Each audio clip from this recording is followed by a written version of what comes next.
साथीहरू नमस्कार, तपाईलाई मेरो यो पेजमा स्वागत छ। आज चाहिँ मैले एउटा लाइसेन्स सम्बन्धी भिडियो लिएर आएको छु, जुन चाहिँ तपाईहरुलाई अस्ट्रेलिया आएपछि काम लाग्नेछ। यो दृश्य, यो भिडियो मैले अस्ट्रेलियाबाटै खिचिरहेको छु र मैले जानेको, मैले बुझेको र मैले भोगेको कुराहरू तपाईलाई सेयर गर्न गइरहेको छु। यो भिडियोबाट चाहिँ तपाईले अस्ट्रेलियामा लाइसेन्स सम्बन्धी नियमहरू के छ र अस्ट्रेलियामा लाइसेन्स लिनका लागि के गर्नुपर्छ र अहिले नेपाली लाइसेन्सले कति महिना चलाउन पाइन्छ र कति महिना पछि चाहिँ अस्ट्रेलिया लाइसेन्स कन्भर्ट गर्न पर्छ र अस्ट्रेलिया लाइसेन्स कन्भर्ट गर्नको लागि के गर्नुपर्छ तपाईले र तपाई अस्ट्रेलियामा आउन सोच्दै हुनुहुन्छ र जसको भिजा लागिसकेको छ, आउने तयारीमा हुनुहुन्छ भने तपाईलाई यो भिडियो उपयुक्त हुनेछ र भिडियोलाई अन्तिमसम्म हेर्नु होला।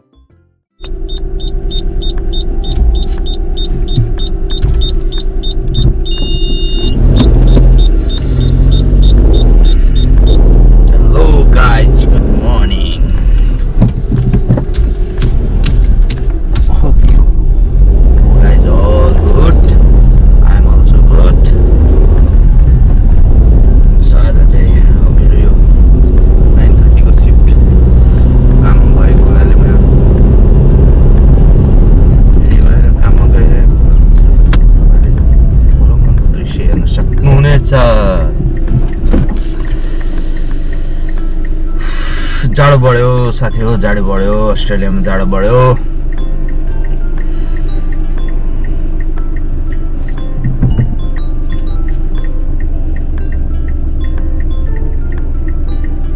तपाईँ साथीहरू जति पनि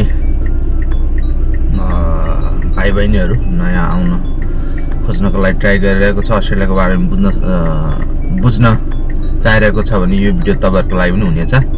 किनभने एज अस्ट्रेलिया आएपछि तपाईँलाई एकदमै भेरी इम्पोर्टेन्ट हुन्छ आफ्नो गाडी र ड्राइभिङ चाहिँ इम्पोर्टेन्ट हुन्छ है। प्रायः जस्तो त अब अलमोस्ट एभ्री पिपल सबैले लाइसेन्स नेपालबाट लिएर आएको हुन्छ। अब हाम्रो नेपालमा लाइसेन्स सबैलाई थाहा छ कसरी ल्याउँछ, के गर्छ होइन। जस्तो चाहिँ जे गरेर लाइसेन्स ल्याउनु भए पनि तपाईँहरूले एकदम राम्रो सिकेर चाहिँ आउनु होला। स्पेसली नियम तपाईँले नेपाल बसेर नि अस्ट्रेलियाको ट्राफिक रुल्सहरू सिक्न सक्नुहुनेछ है। यो चाहिँ एकदमै इम्पोर्टेन्ट छ। नेपाल बसेर ट्राफिक रुल्सहरू सिक्नुपर्ने हुन्छ। अनि नेपालको लाइसेन्सले चाहिँ तपाईँको 6 महिना चलाउनु पाउँछ। 6 महिना चलाउनु पाइसकेपछि 6 महिना चलाउनु पाएपछि तपाईँले 6 महिना पछि चाहिँ यो have to convert in the Australian license. अनि त्यसको लागि चाहिँ तपाईँले अनलाइन डिगिडी गर्न सक्नुहुन्छ अथवा फिजिकल सेन्टरमा गएर पनि डिगिडी टेस्ट दिन सक्नुहुन्छ। डिगिडी टेस्ट भनेको चाहिँ अनलाइन तपाईँको नलेज टेस्ट हो। ट्राफिक रुल सम्बन्धी, रोड सेफ्टी सम्बन्धी सम्पूर्ण त्यो डिगिडीमा हुन्छ, जुन चाहिँ तपाईँले घरमा बसेर अनलाइन बेस पनि गर्न सक्नुहुन्छ। कोर्सहरू सिकेर पढेर एआईले दिएको, उनीहरूले सोधेको सम्पूर्ण क्वेसन एन्सरहरू सजिलो छ। मैले पनि अनलाइन दिएको डिगिडी र अनलाइन दिएर एसडब्ल्यूमा पास गरेर अनि मैले ड्राइभिङ टेस्ट दिएँ। ड्राइभिङ टेस्टमा म पास भएर अहिले मसँग चाहिँ अस्ट्रेलियन लाइसेन्स छ र अस्ट्रेलियन लाइसेन्स चाहिँ कोड वाइज हुन्छ। अब तपाईँले मिस्टेक गर्दै गयो, ट्राफिक रुल्सहरू ब्रेक गर्दै गयो भने तपाईँको पोइन्ट गर्दै गर्छ। अब अनफोर्चुनेटली मैले पनि 2 चोटि ट्राफिक रुल्स ब्रेक गरिसकेँ। त्यो चाहिँ अन्जानमा कहिलेकाहीँ हुन्छ रसमा हिँड्दाखेरि। तर तपाईँहरू ब्रेक नगर्नु होला, जहिले पनि सेफ गर्नु ड्राइभ। त्यही भएर ड्राइभिङ भनेको अब रिस्की छ। त्यही भएर 2टा पोइन्ट गरेँ मैले, लगभग 3 पोइन्ट लस गरेँ। मसँग अब टोटल हाम्रो 30 पोइन्ट छ क्या। 13मा 3 पोइन्ट ब्रेक गरिसकेँ मैले। अब 11 छ मसँग। 0 भएपछि चाहिँ तपाईँको लाइसेन्स अटोमेटिक सस्पेन्ड हुन्छ, तपाईँले चलाउनु पाउँदैन। तपाईँले 6 मन्थ अथवा 1 इयर अहिले त्यो पनि डिगिडीमा सम्पूर्ण यस्तै कुराहरू 6 मन्थ पछि फेरि 3 पोइन्ट पाउँछ अनि तपाईको फेरि तपाईँले चलाउनु पाउँछ। तपाईँले अनि कुनै रुल्स ब्रेक गर्दैन नगरी भयो भने चाहिँ अनि तपाईँको फेरि पोइन्ट बढ्दै जान्छ। त्यो पहिलेको भएको पोइन्ट हट्दै जान्छ। तपाईँले कुनै रुल्सहरू चाहिँ ब्रेक गरेन भने, ट्राफिक नियमहरू ब्रेक गरेन भने अनि फेरि तपाईँको फुल पोइन्ट आउँछ, जुन चाहिँ जसको लागि चाहिँ तपाईँले ब्रेक गर्नु भएन। यस्तो खालको अब चलाउने प्रायः जस्तो सजिलो छ। अब नियम रुल्सहरू चाहिँ तपाईँ एटेन्ड चाहिँ तपाईँले ड्राइभिङमा दिएर अब कहिलेकाहीँ चाहिँ अब आफ्नो लस हुन्छ, माइन्ड हुन्छ, त्यसले गर्दा चाहिँ रुल्सहरू ब्रेक हुने हो। अब जस्तै पहेँलो चाहिँ रोक्नु पऱ्यो, पहेँलो रोक्नु पऱ्यो, त्यो हुन्छ। त्यो हुनाले चाहिँ सजिलो छ। यस्तो छ। अब तपाईँले चाहिँ अब अस्ट्रेलिया लाइसेन्स अब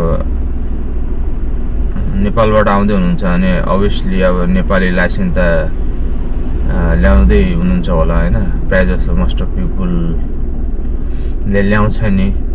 र ल्याइसकेपछि तपाईँले यहाँ आएर 6 मन्थ ड्राइभिङ गर्नु पाउनुहुन्छ। 6 मन्थ तपाईँले ड्राइभिङ गर्न पाइसकेपछि तपाईँले कन्भर्ट गर्न पाउनुहुन्छ। त्यो चाहिँ नेपाली लाइसेन्सको त्यो फाइदा हो क्या। तपाईँले 6 मन्थ ड्राइभिङ गर्न पाइसकेपछि तपाईँले अब रोडमा नै डाइरेक्ट ड्राइभिङ गर्नु पाउँछ। त्यो भएपछि नियमहरू बुझ्दै जान्छ। तपाईँ ड्राइभ गर्नुभन्दा अगाडि चाहिँ अब जाने बुझेको साथीभाइसँग एकचोटि हेर्नु होला, ड्राइभमा हिँड्नु होला, कसरी नियमहरू सिक्नु होला होइन।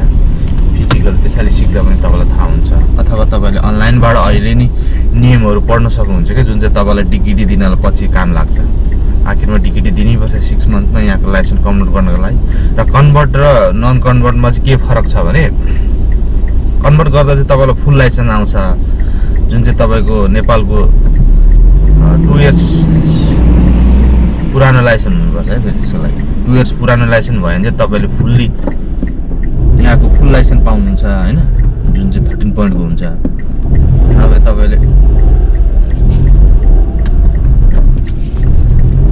अब नभए रेड पीबाट स्टार्ट गर्नुपर्ने हुन्छ। रेड पी भनेको चाहिँ तपाईँको सुरुमा 4 पोइन्ट हुन्छ।